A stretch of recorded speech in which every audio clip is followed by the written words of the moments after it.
Bienvenue. Aujourd'hui, on va se pencher sur Lally Maignan, un nom, une figure vraiment liée à Hélène et les garçons. Ah oui, Lally Maignan, impossible de passer à côté si on parle de cette époque. Exactement.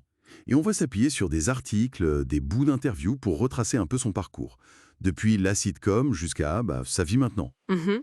L'idée, c'est de comprendre un peu l'impact de ce rôle, pourquoi on l'a tant confondu avec son personnage, Lally, et puis découvrir ce qu'elle est devenue, une facette plus discrète. Oui, parce qu'il y avait ce personnage de Lally qui était vraiment particulier, hein. Complètement.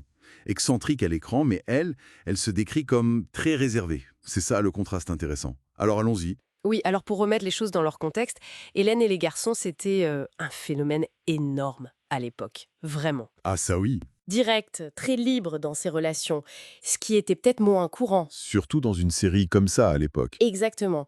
Et puis il y avait ce truc, plusieurs acteurs comme Hélène Rollès ou Lally Maignan elle-même jouaient des personnages avec leur propre prénom. Ce qui a dû renforcer la confusion, j'imagine. Ah bah oui, forcément. Pour une partie du public, la frontière devenait floue, quoi. Difficile de séparer l'actrice du rôle. Et ça, apparemment, ça n'a pas toujours été facile pour Lally Maignan. Elle a raconté avoir subi des critiques, parfois même des insultes. Oui, elle parle d'un épisode assez choquant, où elle s'est fait traiter de sale brope dans la rue. Carrément, mais pourquoi? Bien simplement parce que son personnage, Lally, avait trompé John dans un épisode de la série. Ah oui, quand même.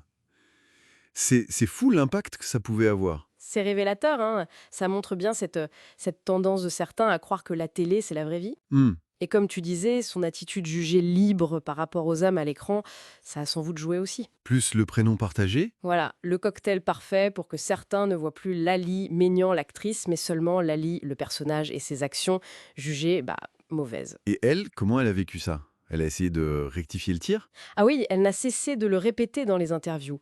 Je ne suis pas voyante, je ne suis pas Je loufoque. suis plutôt secrète? Exactement, elle martelait cette différence entre l'image publique, exubérante, et sa vraie nature, beaucoup plus réservée, prologue. Sophrologue. Carrément. Oui. Oui. Et elle exerce dans l'Aisne, une région qu'elle dit avoir découverte comme ça, en se baladant.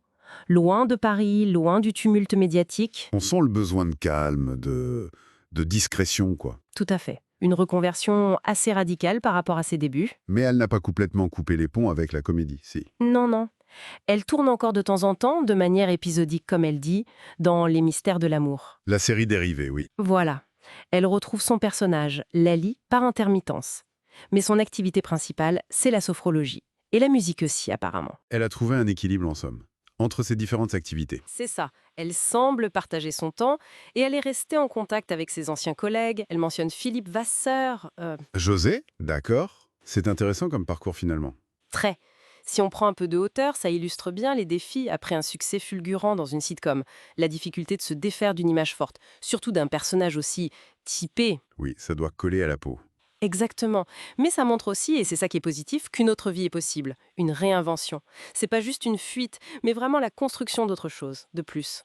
Intérieur, peut-être. Donc, si on résume, on a cette icône des années 90, parfois critiquée à cause de la confusion fiction-réalité, qui devient sophrologue, tranquille, dans l'aine. Voilà. Une trajectoire qui casse un peu l'image de départ et qui révèle une femme différente de son personnage. Tout à fait, ça déconstruit le mythe télévisuel. Et ça nous amène peut-être à une question pour finir. Je t'écoute. À quel point ces personnages qu'on a connus jeunes, qu'on a aimés ou détestés, continuent d'influencer notre regard sur les acteurs, des années après? Même quand ils font tout pour montrer autre chose. C'est ça. Est-ce que cette première image, cette première empreinte reste malgré tout la plus forte? C'est une bonne question, je trouve.